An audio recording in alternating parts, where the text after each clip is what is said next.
terakhir teman-teman sekalian, dari pelajaran yang bisa kita ambil adalah fadilah membebaskan budak.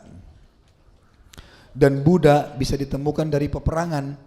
Kalau seorang muslim atau pasukan muslim berperang melawan musuh, kemudian menang dalam peperangan tersebut yang sudah kita jelaskan tentunya, adab-adab dalam jihad di bahasan-bahasan yang sebelumnya, pasukan muslim nggak boleh menyerang sebelum menjelaskan Islam. Kecuali musuh itu jelas-jelas mau menyerang Islam lebih dulu, maka boleh diserang tanpa penawaran. Tapi kalau kita mau ekspansi, maka harusnya kita menaruhkan Islam dulu. Pasukan Islam tidak boleh kalau perang membunuh wanita, membunuh anak-anak, membunuh orang tua, membunuh orang yang sudah menyerah, merusak fasilitas umum, merusak tempat-tempat ibadah, membakar, membunuh hewan-hewan. Ini semua tidak dibolehkan, ada adabnya. Budak-budak ditawan, tawanan ditawan jadi budak. Dan sunnah Nabi SAW adalah membebaskan mereka. Bebaskan. Allah selalu sebutkan tentang masalah pembebasan budak dan pahalanya besar. Di antaranya adalah surah Al-Balad, surah nomor 90 ayat 11 sampai ayat 13. Allah berfirman, A'udzu billahi minasyaitonir rajim. Falaqtahamal aqabah wa ma adraka mal aqabah fakku raqabah. Apakah kalian tahu sesuatu yang sulit untuk ditempuh oleh orang tapi pahalanya besar? Apakah kalian tahu apa itu sesuatu yang sulit dan untuk dikerjakan oleh orang tapi pahalanya besar?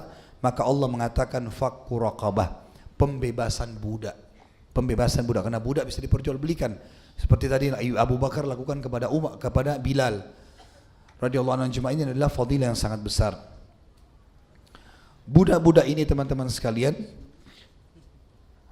kalau ada tawanan perang atau ditemukan di pasar peperangan, atau ada orang yang ditindas, karena zaman dulu juga atau zaman sekarang masih ada orang dianggap jadi budak karena nggak bisa bayar utang.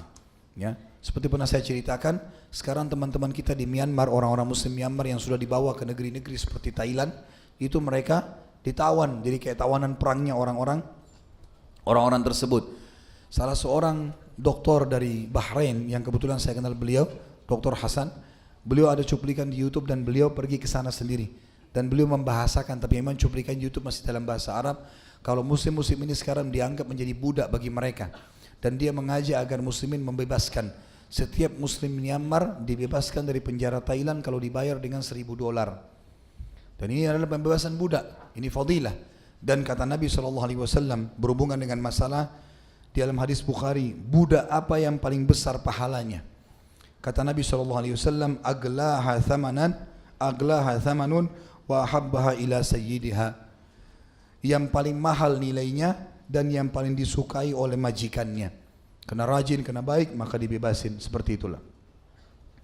Kemudian juga membebaskan budak ini fadilahnya besar, disebutkan juga dalam hadis. Sebuah hadis yang disabdakan oleh Nabi SAW, Thalathatun yu'tuna ujurahum marratain. Ada 3 golongan yang Allah kasih pahala double. Yang pertama, rajulun min ahlil kitab amana bi nabiyhi wa adraka an-nabiyya sallallahu alaihi wasallam fa amana bihi wattaba'ahu wa saddaqahu falahu ajran. Orang yang pertama mendapatkan double pahala dalam Islam adalah seorang dari ahli kitab, Yahudi atau Nasrani, yang pernah beriman pada nabinya, Nabi Musa atau Nabi Isa. Kemudian dia mendengar tentang Nabi Muhammad SAW dan dia beriman kepadanya, lalu mengikuti ajarannya dan membenarkannya, maka dia mendapatkan 2 pahala. Yang kedua adalah wa abdun mamlukun adda haqqallahi wa haqqa sayyidihi falahu ajran. Dan seorang hamba budak yang memberikan haknya Allah dalam ibadah dan memberikan hak majikannya, ini juga mendapatkan 2 pahala. Dan yang ketiga, saya yakin laki-laki banyak yang suka yang ketiga ini, ya. Tapi dengarkan dulu, ya. Wa rajulun kanat lahu amatun fakadzaha fa ahsana ghidhaha thumma addabaha fa ahsana ta'dibaha wa 'allamaha fa ahsana ta'limaha thumma a'taqaha wa tazawwajaha falahu ajran. Seorang laki-laki yang memiliki seorang budak wanita, lalu kemudian dia memberikan makanan yang paling terbaik, lalu dia mendidiknya dengan didikan yang baik, dia mengajarkannya dengan ajaran-ajaran yang baik, kemudian dia bebaskan setelah itu, lalu dia menikahinya, maka dia mendapatkan 2 pahala. Juga dalam hadis yang lain, kata Nabi SAW dalam hadis Bukhari, tadi itu hadis Bukhari juga ya. Kata Nabi SAW, ayyuma rajulin a'taka imra'an musliman istankadallahu bikulli udwin minhu udwan minan nar. Barang siapa yang membebaskan seorang budak muslim, maka Allah akan membebaskan dengan setiap anggota tubuhnya budak itu, tubuh orang yang membebaskannya dari api neraka. Ini semua fadilah-fadilah yang luar biasa. Bagaimana Allah subhanahu wa ta'ala menjadikan membebaskan budak adalah pahala yang sangat besar. Kemudian teman-teman sekalian, para budak-budak juga ini memiliki beberapa hukum yang perlu kita garis bawahi. Yang pertama adanya wala. Wala tadi adalah adanya penisbatan maulah kepada majikannya. Ini pernah kita jelaskan juga di beberapa pertemuan yang lalu, tapi saya ingatkan kembali. Sebagaimana Aisyah radhiyallahu anha pernah dalam hadis Abu Daud mau membeli seorang budak wanita yang bernama Amrah binti Abdurrahman. Lalu Nabi SAW mengatakan, belilah wahai Aisyah dan bebaskanlah, karena al-wala akan diberikan kepada orang yang membebaskan. Dan al-wala artinya misalnya Amrah ini kan dibebaskan oleh Aisyah, maka dikatakan Amrah maulahnya Aisyah, jadi bekas mantan budaknya Aisyah. Dan kalau Amrah jadi kaya kemudian meninggal dunia, Aisyah termasuk mendapatkan warisannya. Kemudian juga kita tahu dalam Islam bisa dijadikan sebagai para budak ini bisa mengajukan mukatib atau mengajukan pembebasan diri. Dia bisa mengatakan, Tuan saya mau bebas, bagaimana syaratnya? Tuannya bilang kau harus bayar 10 juta. Maka dia bilang baik, saya bekerja, saya bayar 1 juta 1 bulan, 10 bulan saya bebas. Namanya mukatib. Dan ini boleh dilakukan. Bahkan kalau budak sudah mengucapkan, majikannya dianjurkan tidak menolak. Karena Allah berfirman dalam surah An-Nur, surah nomor 24 ayat 33. A'udzubillahi minasyaitonirrajim, potongan ayat ini. Walladzina yabtagunal kitaba mimma malakat aymanukum fakatibuhum in alimtum fihim khaira. Al-ayah. Dan orang-orang atau budak-budak yang mengajukan untuk bebas dengan cara mukatib, dia mau bayar dengan cara cicil, maka dari budak-budak kalian maka terimalah itu. Kalau kalian mengetahui budak-budak ini kalau bebas menjadi orang-orang yang baik. Juga kata Nabi SAW, 3 golongan yang pasti Allah berikan rezeki. Yang pertama mukatib. Kalau budak mau bebas sendiri, Allah pasti janjikan rezeki. Yang kedua mujahid. Perang keluar dengan baju di badan pun Allah akan berikan makanan, minuman, rezeki dipenuhi. Dan yang ketiga, siapa yang menikah karena takut terjerumus pada yang haram. Selanjutnya teman-teman sekalian, selain al-mukatib, selain al-wala, selain tadi juga fadilah orang bebasin budak, kita tahu juga budak bisa jadi kafarah, pembebasan, pembersihan dari kesalahan kita. Seperti misal tentang masalah Nabi SAW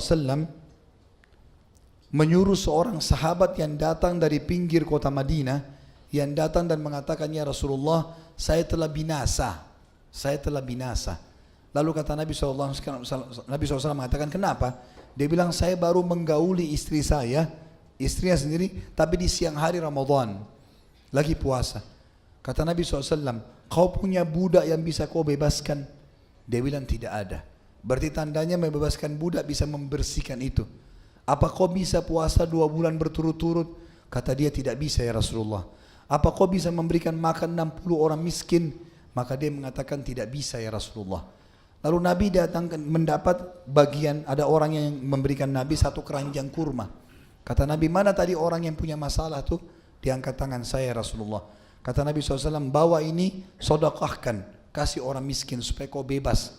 Tidak punya budak, tidak bisa puasa 2 bulan, tidak bisa berikan makan orang miskin, 60 orang. Kata dia, ya Rasulullah, demi Allah, tidak ada orang yang hidup di Madinah, di antara 2 gerbangnya Madinah ini, lebih miskin daripada saya. Saya orang paling miskin, maka saya yang paling berhak atas kurma ini. Maka kata Nabi SAW sambil tersenyum sampai gigi geraham beliau kelihatan, ambillah kalau begitu.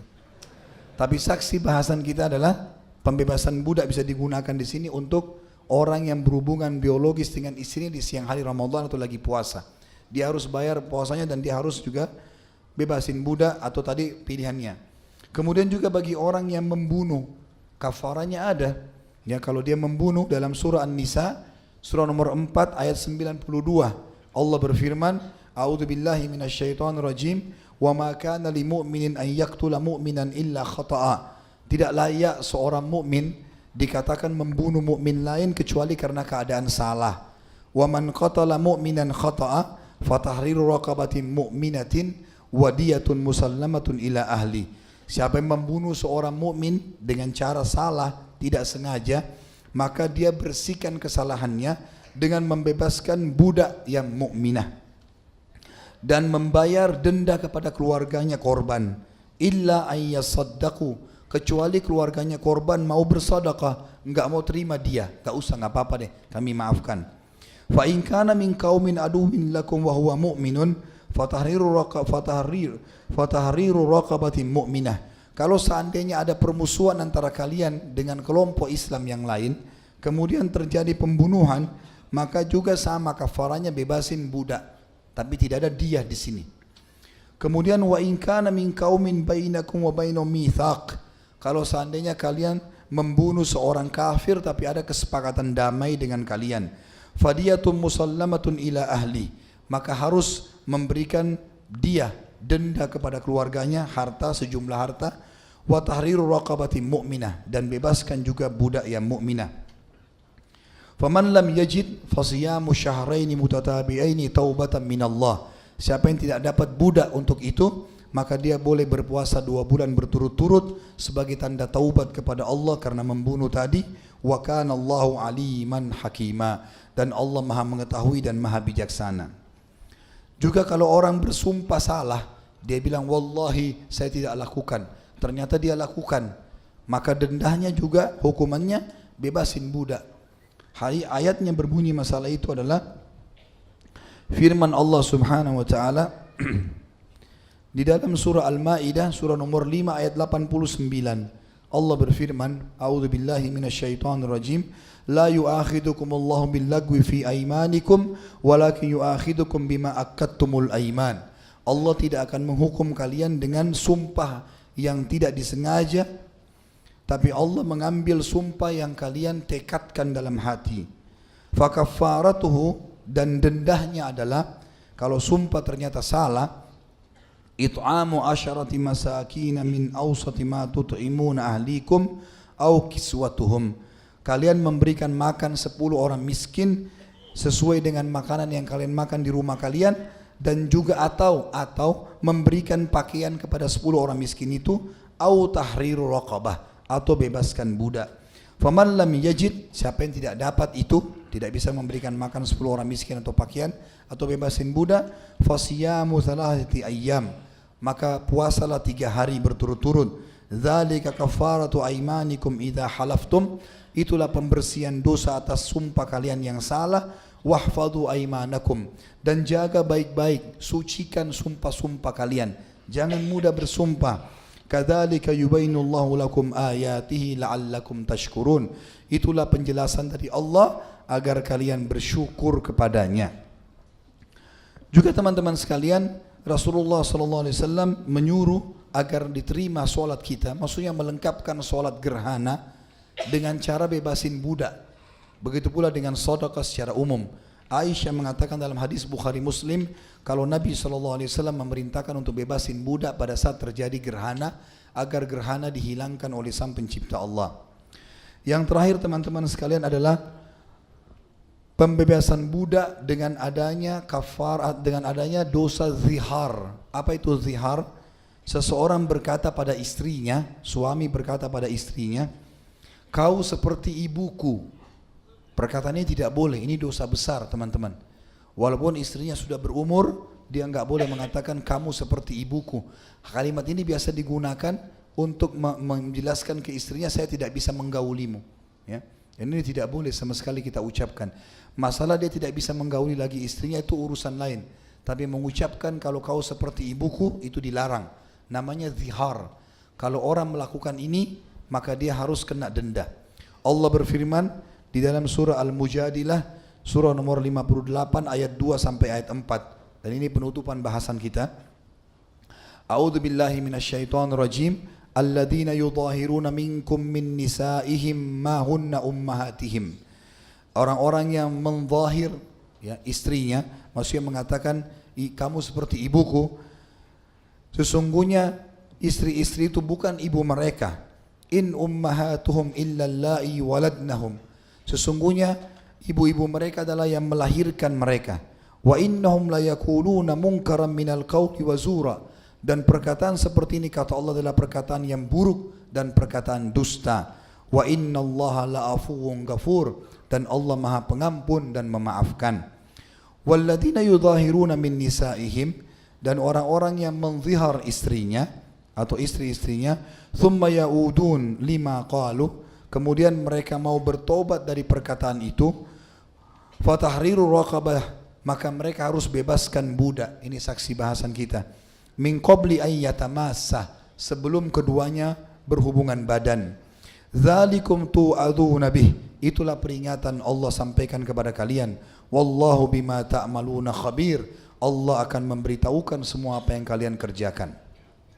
Ayat terakhirnya ayat 4, faman lam yajid, siapa yang tidak dapat budak, fasiyamu syahraini mutatabi'aini min qabli an yatamassa, maka dia harus berpuasa 2 bulan berturut-turut sebelum melakukan hubungan biologis. Artinya haram biologis pada istri yang sudah diucapkan kau seperti ibuku sebelum puasa 2 bulan berturut-turut. Faman lam yastati', siapa yang tidak mampu melakukan itu, fa it'amu sittina miskina, maka dia boleh memberikan 60 orang miskin makanan. Dzalika litu'minu billahi wa rasulih, itu agar engkau beriman kepada Allah dan Rasulnya. Wa tilka hududullah, itu adalah batasan hukum Allah. Walil kafirina adzabun alim, dan bagi orang-orang kafir azab yang pedih.